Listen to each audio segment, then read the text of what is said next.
আমার আল্লাহ তাআলা ডাক দিয়ে কয়, বান্দা যারা মানুষকে ইসলাম থেকে আলাদা করতে চায়, কোরআন থেকে আলাদা করতে চায়, দিন থেকে আলাদা করতে চায়, ছবির মাধ্যমে, নাটকের মাধ্যমে, কৌতুকের মাধ্যমে, গানের মাধ্যমে যারা মানুষকে ইসলাম থেকে আলাদা করতে চায়, নবীজি আমি তাদের জন্য জাহান্নামের ভিতরে যন্ত্রণাদায়ক শাস্তির ব্যবস্থা করে রেখেছি। এবার বলুন তো, নায়ক শাকিব খান আমাদেরকে কোথায় নিচ্ছে? আরো জোরে বলেন, কোথায়? জাহান্নামে নিচ্ছে। এখন পর্দার মা বোন যারা আছে, যারা বাসায় শুনতেছেন, অনেক মা বোনের কিরাস হচ্ছে নায়ক শাকিব খান। কথা বলেন ঠিক কিনা? এই যে কিছুদিন আগে নায়িকা রোজনিপাকে প্রশ্ন করা হলো যে আপনি নায়ক সালমান শাহকে কেমন ভালোবাসেন। দেখেন, নায়ক সালমান শাহ অনেক আগেই দুনিয়া থেকে বিদায় নিয়ে চলে গেছে, তখন নায়িকা রোজনিপা ডাক দিয়ে বলছে, আমি যখন জন্মগ্রহণ করি নাই, আমি যখন দুনিয়ার উপরে আসি নাই, তখন নায়ক সালমান শাহ ছবি করত, কিন্তু আমি নায়ক সালমান শাহকে এত অনুসরণ করি, এত অনুকরণ করি, এত ভালোবাসি। আমি নায়ক সালমান শাহর জন্য আমি জীবনে প্রেম করি নাই, ভালোবাসা করি নাই, আমি জীবনে বিবাহ করি নাই, আমি নায়ক সালমান শাহকে ভালোবাসি। চিৎকার করে বলেন নাউজুবিল্লাহ।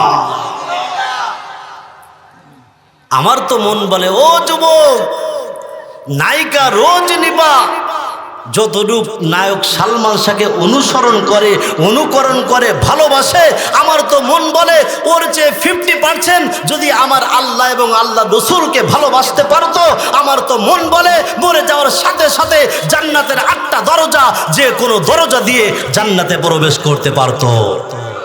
কথা বলেন। যুবক যুবতীদের কথা কি বলবো, বলতে গেলেই তো 1 ঘন্টা সময় লাগে। তার ভিতরে ছোট্ট একটা গানের মাধ্যমে বলতে চাই, যুবকরা একটু গাইতে পারবা তো আমার সাথে? পারবা তো ইনশাল্লাহ? আচ্ছা গাও দেখি কেমন পারো। ও আল্লাহ, আল্লাহ রে কোন দুনিয়ায় পাঠাইলা আমারে, বলো আল্লাহ, আল্লাহ রে কোন দুনিয়ায় পাঠাইলা আমারে। বর্তমানের পুলা মাইয়া সমান সমান মাপ, লম্বা চুল কাটিয়া মাইয়া মাথায় লাগাই ক্যাপ। আপনাদের অঞ্চলে তো নাই, মেয়েরা চুল কাটে মাথায় ক্যাপ লাগাই, এই অঞ্চলে তো নাই। সব তো আল্লাহর ওলি হয়ে গেছে নাকি? শুধু আমাদের ঢাকাতে না, আপনাদের অঞ্চলে আছে। জিন্সের প্যান্ট শার্ট পরিয়া রাস্তা দিয়া যায়, পুলানা মাইয়া তার ছিনা বড় দায়। ও আল্লাহ, আল্লাহ রে কোন দুনিয়ায় পাঠাইলা আমারে, বলো আল্লাহ, আল্লাহ রে কোন দুনিয়ায় পাঠাইলা আমারে। হিন্দি গানের টান মারিয়া রাস্তা দিয়া যায়, কারো কারো কারো কারো সুরে আবার বুকটা ফাইটা যায়। কথা বলেন। সে বুক ফাড়া মমতাজ আজ কোথায়? তোমাকে তো বাংলাদেশের লোক খুঁজতেছে। যখন বুক ফাটা মমতাজ সংসদে উঠে বলে, বুখারী, মুসলিম, তিরমিজি, আবু দাউদ, নাসাই, ইবনে মাজাহ সকল সিয়াসিত্তার কিতাব পড়ে শেষ করেছি, আমার তো মন বলে ওই সংসদ আর পবিত্র থাকতে পারে না, অপবিত্র হয়ে যাও। অনেক লাফালাফি করেছো, অনেক লাফালাফি করেছো। আবার অনেক নেতা গ্রামে আছে, নেতারা মনে করতেছে আমাদের নেত্রী আবার আসবে। বেশি লাফালাফি করো না। এই মৌলবীরা একটু সামান্য মূল ধরে নাড়া দিয়েছে, তোমাদের নেত্রী কিন্তু মামার বাড়ি দিল্লি গিয়ে পড়েছে। তোমরা এখনো যারা লাফালাফি করতেছো, আর লাফালাফি করো না, এখন বন্ধ করো। যদি আমরা আবার মূল ধরে নাড়া দেই, তোমাদের নেত্রীর মামার বাড়ি দিল্লি জায়গা হয়েছে, তোমাদের কিন্তু দিল্লিও জায়গা হবে না। একদল খেয়েছে আর একদল খাওয়ার জন্য ব্যস্ত হয়ে পড়েছে। অত সোজা মনে করো না, অত সোজা মনে করো না। দীর্ঘদিনের স্বপ্ন, বাংলাদেশের লোক ইসলামকে ভালোবাসে, কোরআনকে ভালোবাসে। এই কোরআনকে ভালোবেসে তারা জীবন দিতে পারে, রক্ত দিতে পারে। কথা বলেন ঠিক কিনা? অত সোজা মনে করো না, অত সোজা মনে করো না। দেখো না, বাংলাদেশের লোক না, সারা বিশ্বের মুসলমানরা ইসলামকে কেমন ভালোবাসে। এই যে বাবরি মসজিদটা ভেঙে ধ্বংস করে দিতে চেয়েছিলে, কিন্তু দেখো না, আল্লাহ তাআলা আবার একজনকে ওমরের মতো পাঠিয়েছে, শুধু বাবরি মসজিদ করবে, ঘোষণা দিয়েছে। কোটি কোটি টাকা মানুষ দিয়ে যাচ্ছে। আল্লাহু আকবার বলেন, আল্লাহু আকবার বলেন।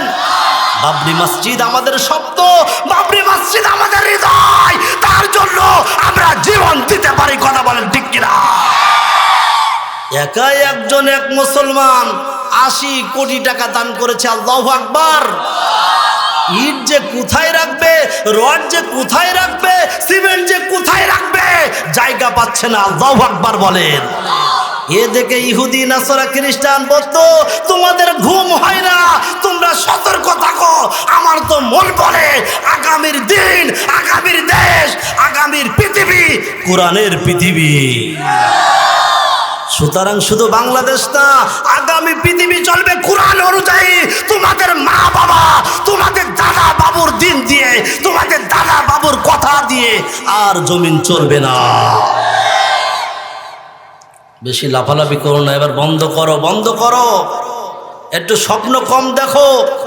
সুতরাং শুধু আমাদের জামাত ইসলাম আশা রাখবে। আপনি মনে করতে পারেন হুজুর মনে হয় জামাতের দাওয়াত দিচ্ছে, এই জায়গায় মনে হয় রাজনীতি করার জন্য আসছে। বিশ্বাস করেন, আল্লাহি, আল্লাহর কসম দিয়ে বলে, আমি রাজনীতি করার জন্য আসি নাই। কিন্তু আমরা তাদেরকে ভালোবাসি যারা কোরআন অনুযায়ী, হাদিস অনুযায়ী দেশ চালাবে। কথা বলেন। তো সম্মানিত ভাইরা, ভালোবাসা কাকে বলে? দেখবা, তুমি তো নায়কের শাকিব খানের ফ্যান, নায়ক শাকিব খানকে ভালোবাসো। ভালোবাসা কাকে বলে দেখবা তুমি। দেখো না, একটা হাদিস শোনাই হোক আমার প্রিয় ভাই, বেশি লম্বা করবো না, একটা হাদিস শোনাইলে আপনারা বুঝতে পারবেন। আল্লাহ রাসূল ডাক দিয়ে কয়, আন আনাস রাদিয়াল্লাহু তাআলা আনহুমা ক্বাল ক্বালা রাসূলুল্লাহ সাল্লাল্লাহু আলাইহি ওয়াসাল্লাম লা ইউমিনু আহাদুকুম হাত্তা আকুনা আহাব্বা ইলাইহি মিন ওয়ালিদিহি ওয়া ওয়ালাদিহি ওয়ান নাসি আজমাইন। আমার রাসূল ডাক দিয়ে কয়, সাহাবীরা রে,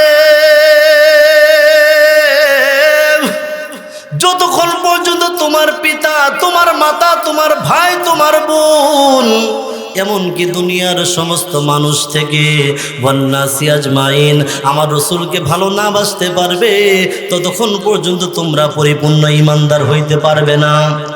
আমার রাসূল যখন এ কথা বলেছেন, হঠাৎ করে আমার রাসূল একদিন রাস্তা দিয়ে যাইতেছেন। আমার রাসূলের হাত ওমরের হাতের সাথে লাগানো। হঠাৎ করে ওমর ডাক দিয়ে বলছেন, নবীজি, আমার মাথা পিতা আপনার উপরে কুরবান হোক। আমি দুনিয়ার সবচেয়ে আপনাকে মহব্বত করি, ভালোবাসি, কিন্তু আমার মন বলতেছে আমার জীবন থেকে আপনাকে এখনো ভালোবাসতে পারি নাই। আমার রাসূল ডাক দিয়ে বলছে, ওমর, তুমি এখনো পরিপূর্ণ ঈমানদার হইতে পারো নাই। যখন আমার রাসূলের কথা বলেছে, ওমর চুপচাপ বসে আছে, কোনো কথা বলে না। কিছুক্ষণ পর ডাক দিয়ে বলছেন, নবীজি, এখন আমি দুনিয়ার সবচেয়ে, এখন আমার জীবন থেকে আমি আপনাকে মুহাব্বত করি, আপনাকে ভালোবাসি। আমার রাসূল ডাক দিয়ে বলছে, ওমর, তুমি এখন পরিপূর্ণ ঈমানদার হয়ে গেছ। আরো জোরে বলেন না সুবহানাল্লাহ। তাহলে যুবকরা, এখন আমি তোমাদেরকে বলতে চাই, দেখো ভালো কিভাবে বাঁচতে হয়। একটা যুবকের একটা হাদিস শোনায়, এই জায়গায় যুবকরা বেশি। ও যুবক, একটা হাদিস শোনো তো। এই সাহাবীর নাম হচ্ছে মুসআব বিন উমায়ের। জোরে বলেন, নাম কি? মুসআব বিন উমায়ের। এই সাহাবী হচ্ছে এক বাবার এক সন্তান। আচ্ছা, এক বাবার এক সন্তান এই জায়গায় কেউ আছেন? একটু হাত তোলেন তো। মাশাআল্লাহ মাশাআল্লাহ, হাত নামান। এক বাবার এক সন্তান এই মুসাব বিন উমাইর, এক বাবার এক সন্তান, কিন্তু বাবা শিল্পপতি। আচ্ছা, এই জায়গায় শিল্পপতি সন্তান কেউ আছেন? কেউ নাই। এই মনোযোগ দেন ভাই, ভালো লাগবে, সামনের দিকে আগাচ্ছি, দেখেন ভালো লাগবে আপনাদের। এই মুসাব বিন উমাইর এক বাবার এক সন্তান, বাবা ছিলেন শিল্পপতি। শুধু তাই না, মুসাব বিন উমাইর জীবনে এক পাঞ্জাবি, এক জুব্বা, এক গেঞ্জি, এক শার্ট জীবনে একবারে বেশি দ্বিতীয়বার গায়ে দেন নাই। আমাদের মধ্যে এমন কেউ আছে? নাই। কথা বলেন ভাই, আছে? শুধু তাই না, মুসাব বিন উমাইর এত দামি পারফিউম ব্যবহার করত, এত দামি আতর ব্যবহার করত। যদি ওই রাস্তা দিয়ে মুসাব বিন উমাইর আজ যেত, আগামীকাল যদি কোনো বান্দা ওই রাস্তা দিয়ে যেত, তাহলে বলতো নিঃসন্দেহে মুসাব বিন উমাইর এই রাস্তা দিয়ে গিয়েছে। আল্লাহু আকবার, বলো না আল্লাহু আকবার। শেষ আকর্ষণ হচ্ছে এটা, মুসাব বিন উমাইর এমন সুদর্শন পুরুষ ছিলেন, সুদর্শন পুরুষ ছিলেন যে যখন বাজারে যেত, মুসাব বিন উমাইর যদি রাস্তা দিয়ে যেত, মুসাব বিন উমাইর দিকে শত শত যুবক যুবতীরা তার দিকে তাকিয়ে থাকতো। আল্লাহু আকবার। এরপর মুসাব বিন উমাইর এমন সুদর্শন পুরুষ, রাসূল সাল্লাল্লাহু আলাইহি ওয়াসাল্লামের চেহারার সাথে তার চেহারার মিল ছিল। আল্লাহু আকবার বলেন, দুহাত তুলে আল্লাহু আকবার বলেন, আল্লাহু আকবার বলেন। দেখো না কিভাবে রসুলকে ভালোবাসতে হয়, কিভাবে রসুলকে ভালোবাসতে হয়, কিভাবে অনুসরণ করতে হয়।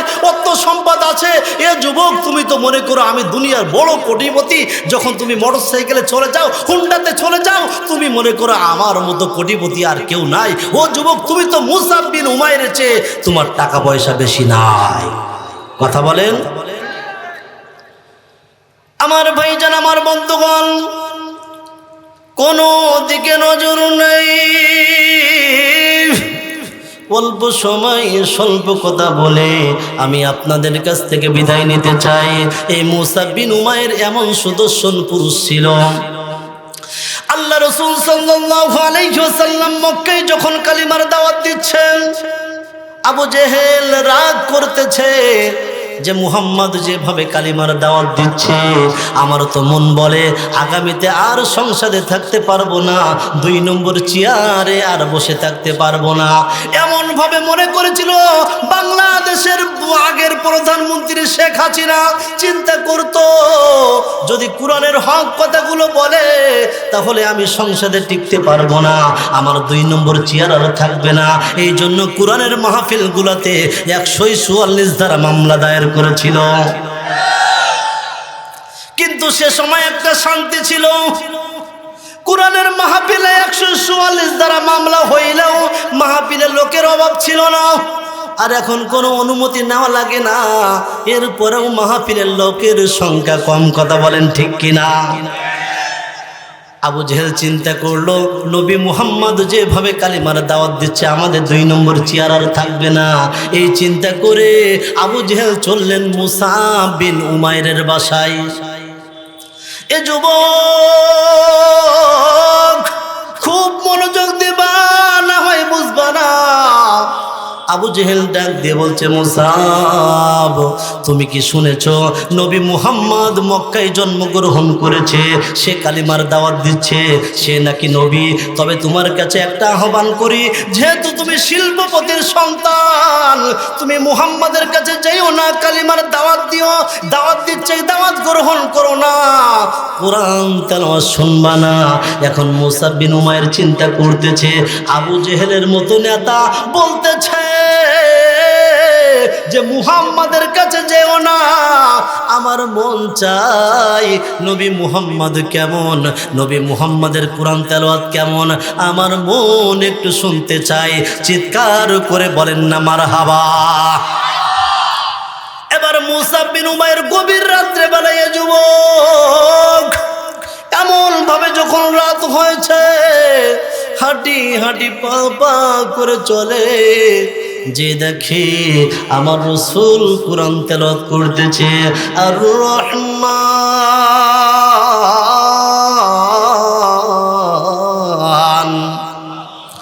আল্লামাল কুরআন খলাকাল ইনসান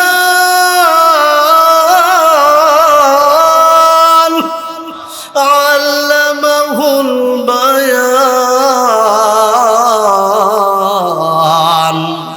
আমার রাসূল যখন এইভাবে তেলাওয়াত করতেছে, এই যুবক দেখো না, মুসাব বিন উমাইর কিন্তু এখনো কালেমা গ্রহণ করেন নাই, মুসলমান হয় নাই, কিন্তু আমার রাসূলের কোরআন শরীফ শুনতেছে। দূর থেকে মন ভরে না, মন চায় আরো কোরআন শরীফ শোনার জন্য। কিন্তু যখন রাত শেষের দিকে আবার নিজ বাসায় চললেন, আবার দ্বিতীয় যখন রাত হয়েছে, তখন মুসাব বিন উমাইর ইহুদি আর বাসায় বসে থাকতে পারে না। আবার কোরআনের মুজিজার জন্য, কোরআনের আকাশের জন্য, কোরআনের আকাশের জন্য আবার মুসাব বিন উমাইর দ্বিতীয় রাত্রে বেলায় আবার কোরআন শরীফ শুনতে চলে গেছে। আবার রাত ভোর কোরআন শরীফ শুনেছেন, শোনার পর মন ভরে নাই, আবার তৃতীয় দিন রাত্রে বেলায় চললেন। কিন্তু আমার রাসূল যখন কোরআন শরীফ পড়তেছে, মুসাব বিন উমাইর ডাক দিয়ে বলছে, মালিক ও আমার আল্লাহ। একটু জোরে বলেন না আল্লাহ। ও নোয়াখালীর মুসলমান, আবার একটু বলো না আল্লাহ। আমার কেন যেন মন বলতেছে, আজ আমার দোয়া আমাদের মালিক ফিরাবে না, এই জন্য আবার একটু বলো না আল্লাহ। মুসাব বিন উমাইর এবার আমার রাসূলের কাছে গেলেন। আমার রাসূল ডাক দিয়ে বলছে, মুসাব, আমি তো তোমাকে দেখি আমার কোরআন শরীফ তুমি মাঝে মধ্যে শোনো। মুসাব যখন এ কথা বলতেছে, আমার রাসূল ডাক দিয়ে বলছে, মুসাব, আমি তোমাকে একটি দাওয়াত দিতে চাই, তুমি কি দাওয়াত গ্রহণ করবা? মুসাব ডাক দিয়ে বলছেন, নবীজি, আপনি আমাকে দাওয়াত দিবেন আর আমি গ্রহণ করব না, এটা তো হতে পারে না। নবীজি, আপনি যা বলবেন বলেন, আমি সাথে সাথে গ্রহণ করব।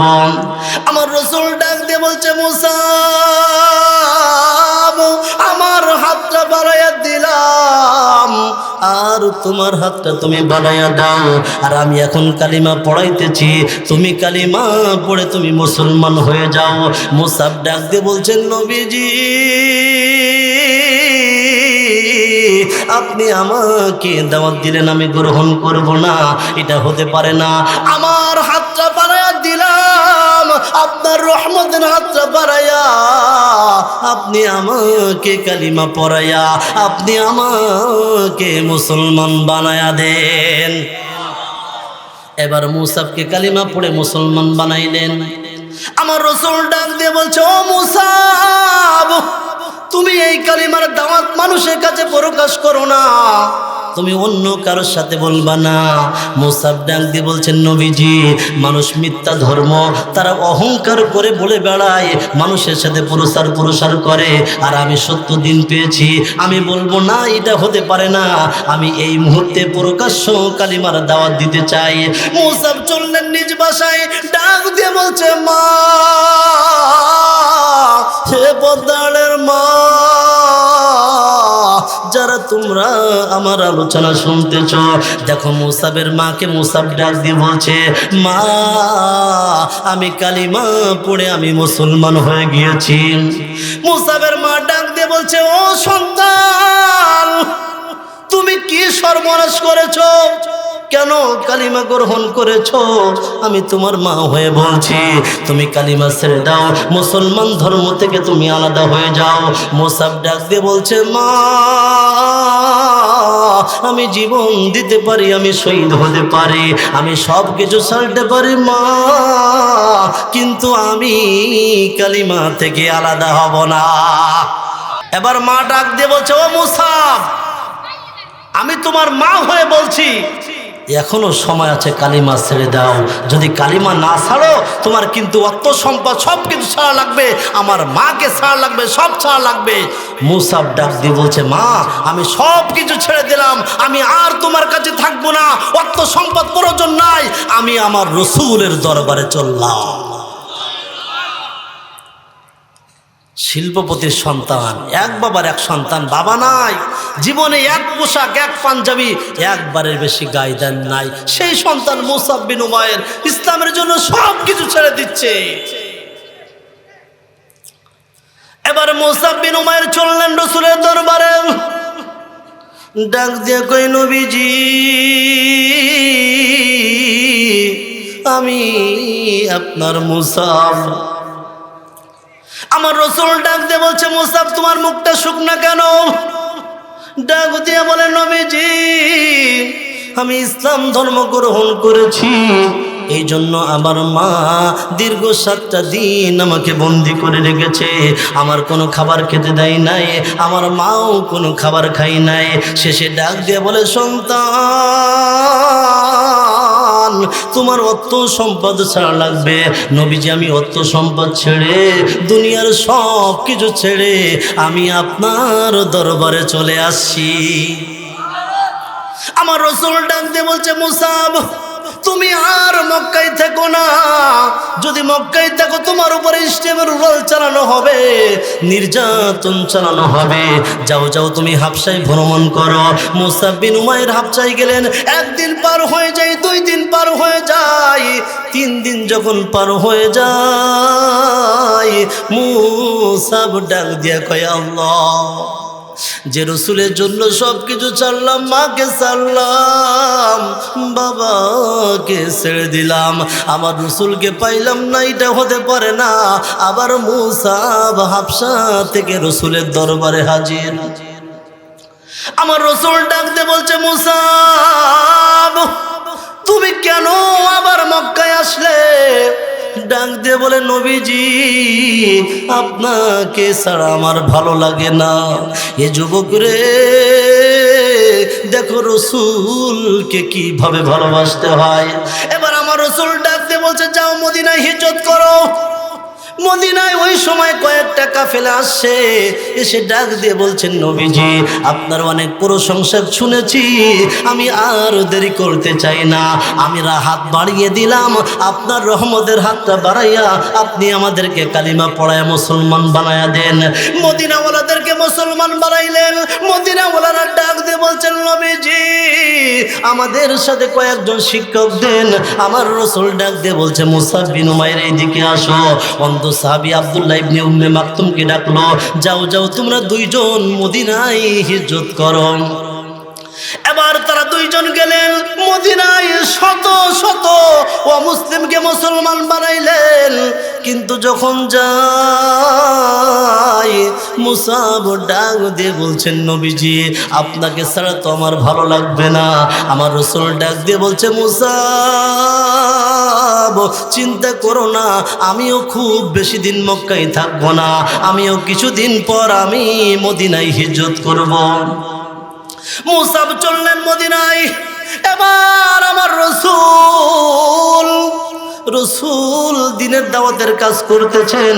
আমার আল্লাহ তাআলা ডাক দিয়ে কয়, জিবরাইল আর করিস না দেরি, আমার রসুলের কাছে যা, তাড়াতাড়ি এই সংবাদটা শোনায়া দে, আর মক্কায় বেশি দিন থাকা লাগবে না, খুব দ্রুত মদিনায় যাওয়া লাগবে। আমার রসুল ডাক দিয়ে বলছে, আবু বকর আর মক্কায় বেশি দিন থাকা যাবে না, খুব দ্রুত মদিনায় হিজরত করা লাগবে, তুমি আমার সফর সঙ্গী হবা, তুমি আমার সাথে যাবা। সারাদিন আবু বকর রসুলের সাথে সময় কাটাই। হে যুবক, এ মুরব্বী ভাই আমার, দেখো না রসুলকে কিভাবে ভালোবাসতে হয়। আবু বকর সারাদিন রসুলের সাথে সময় কাটায়, কিন্তু যখন রাত হয় সবাই ঘুমের ভিতরে চলে যায়, কিন্তু আবু বকর ঘুমায় না। দরজার সাথে হেলান দিয়ে দাঁড়িয়ে যায়। কেন দাঁড়িয়ে যায়?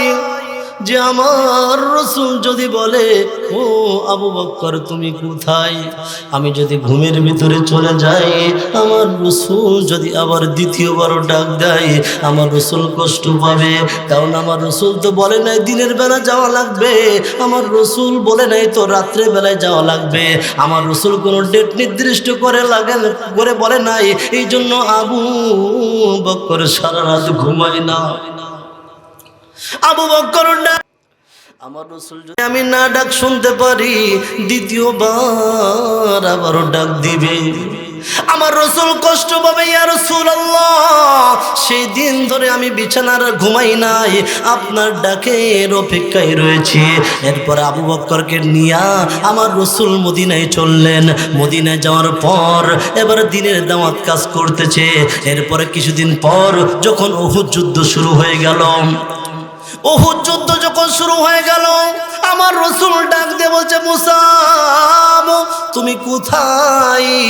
আজ কালিমার দাওয়াত দিয়া কালিমার পতাকা নিয়ে তুমি উহুদ যুদ্ধের ময়দানে যাবা। এখন মুসাব বিন উমাইর যুবক মানুষ কালিমার পতাকা নিয়ে সামনের দিকে রওনা। শত শত কাফেরদেরকে দুনিয়া থেকে বিদায় করে জাহান্নামে পাঠাইলেন। এবার কাফেররা টার্গেট করেছে কিভাবে মুসাবকে দুনিয়া থেকে বিদায় করে দেওয়া যায়। হঠাৎ করে একটা কাফের মুসাবের ডান হাতে খুব মারছে। এ যুবক কোনো দিকে নজর করবি না, আমি শেষ করে দিচ্ছি। দেখো না শিল্পপতির সন্তান, অত সম্পদের অভাব ছিল না, কিন্তু মুসাবের যখন ডান হাতে কূপ মারছে, মুসাব তখন কালিমার পতাকা বাম হাতে ধরে রেখেছে। আবার কাফের যখন বাম হাতে কূপ মেরেছে, তখন মুসাব কালিমার পতাকা দাঁত দিয়ে ধরে আসে। ডাক দিয়ে বলছে নবীর সাহাবীরা রে,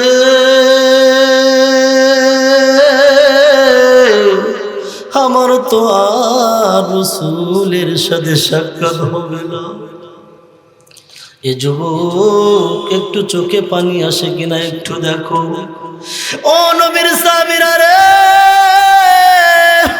আমার তো আমার রাসূলের সাথে সাক্ষাৎ হবে না, তবে আমার রাসূলকে জানাইয়া দিও যেহেতু কালিমার পতাকার দায়িত্ব আমাকে দিয়েছে, আমি ডান হাতে ধরেছিলাম, ডান হাত আমার শহীদ করে দিয়েছে, বাম হাতে ধরেছিলাম, বাম হাত শহীদ। আমার রাসূলকে জানাইয়া দিও জীবন দিয়েছে, শহীদ হয়েছে, তারপরেও কালিমার পতাকা মাঠে ফেলতে দেয় নাই। এরপর একটা কাফের মুসাবের গলার উপরে কোপ মারছে, মুসাব জমিনের উপরে পড়ে গেছে। যুদ্ধ এক পর্যায়ে শেষ হয়ে গেল। আমার রাসূল ডাক দিয়ে বলছে সাহাবীরা রে, আমার সাহাবীরা যারা শহীদ হয়েছে ওদের লাশগুলো এক জায়গায় করো, কাফন দাফনের ব্যবস্থা করো। কাফন দাফনের ব্যবস্থা করতেছেন। হঠাৎ করে আমার রাসূল তাকায়া দেখে মুসাবের লাশ দেখা যায়। মুসাবের ডান হাত নাই, মুসাবের বাম হাত নাই। আপনারা জানেন যারা ইসলামের জন্য, কোরআনের জন্য, দ্বীনের জন্য যারা শহীদ হয়ে যায় এদের গোসলের প্রয়োজন হয় না। মুসাব বিন উমাইর, আল্লাহ রাসূল ডাক দিয়ে বলছে ও আমার সাহাবীরা রে, তোমরা কাফন দাফনের ব্যবস্থা করো, গোসলের প্রয়োজন নাই। যারা ইসলামের জন্য, কোরআনের জন্য, দ্বীনের জন্য শহীদ হয়ে যায় এদের গোসল করার প্রয়োজন হয় না। কাল কিয়ামতের দিন বান্দা যখন উঠবে, অনেকের হাত নাই, অনেকের পা নাই, অনেকের নাক নাই, অনেকের কান নাই, তখন আমার আল্লাহ তাআলা ডাক দিয়ে বলবে ও বান্দা কি ব্যাপার, তোমার হাত নাই কেন, কি ব্যাপার তোমার পা নাই কেন? তখন ওই বান্দা বলবে আল্লাহ আমি তোমার দ্বীনকে ভালোবাসতাম, ইসলামকে ভালোবাসতাম, আর ইসলামকে ভালোবাসার জন্য আমি যুদ্ধের ময়দানে আমার হাত শহীদ করে দিয়েছি। আল্লাহু আকবার। এর ওসিলাই করে তুমি আমাকে মাফ করে দাও। তখন আল্লাহ তাআলা বলবে, ও শহীদ, আজ তোমাদের হিসাব লাগবে না, যাও যাও তুমি জান্নাতে প্রবেশ করো। তো আমি একটু আগেই বলেছিলাম মুসাবের চেহারার সাথে রাসূল সাল্লাল্লাহু আলাইহি সাল্লামের চেহারার সাথে মুসাবের চেহারার মিল। এখন আল্লাহ রাসূল ডাক দিয়ে বলছে, যাও মুসাবের কাফন দাফনের ব্যবস্থা করো। রাসূল সাল্লাল্লাহু আলাইহি সাল্লাম কবরে নামলেন, লাশটা রাখলেন। লাশ রাখার পর আল্লাহ রাসূল ডাক দিয়ে বলছে, ও আমার আল্লাহ, এই মুসাব দুনিয়ার উপরে যতদিন ছিল আমি রাসূল তার উপরে খুশি, তুমিও মালিক খুশি হয়ে যাও।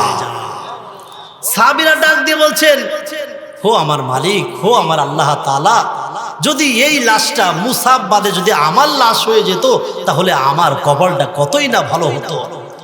এজন্য প্রিয় ভাই, ও যুবক ভাই, আমি তোমাদেরকে আহ্বান করব, আমরা দুনিয়ার কোনো মানুষকে অনুসরণ করব না, দুনিয়ার কোনো মানুষকে আমরা হৃদয় থেকে ভালোবাসবো না। যদি ভালোবাসতেই হয় বলেন তো একজনকে ভালোবাসবো, তার নাম কি? আল্লাহ। এবং আমরা অনুসরণ করব কার? অনুসরণ করব রাসূল সাল্লাল্লাহু আলাইহি সাল্লাম। ফাত্তাবিউনি। যদি আমরা রাসূল সাল্লাল্লাহু আলাইহি সাল্লামকে অনুসরণ করতে পারি, অনুকরণ করতে পারি, ভালোবাসতে পারি, বলেন তো আমার আল্লাহ তাআলা কয়টা জিনিস দিবেন? সবাই বলেন কয়টা? এক নাম্বার হচ্ছে আমার আল্লাহ তাআলা আমাদিগকে ভালোবাসবেন। দুই নাম্বার হচ্ছে আমার আল্লাহ তাআলা আমাদের জীবনের সমস্ত গুনাহগুলো মাফ করে দিবেন। চিৎকার করে বলেন আল্লাহু আকবার। আল্লাহ তাআলা কবুল করুন।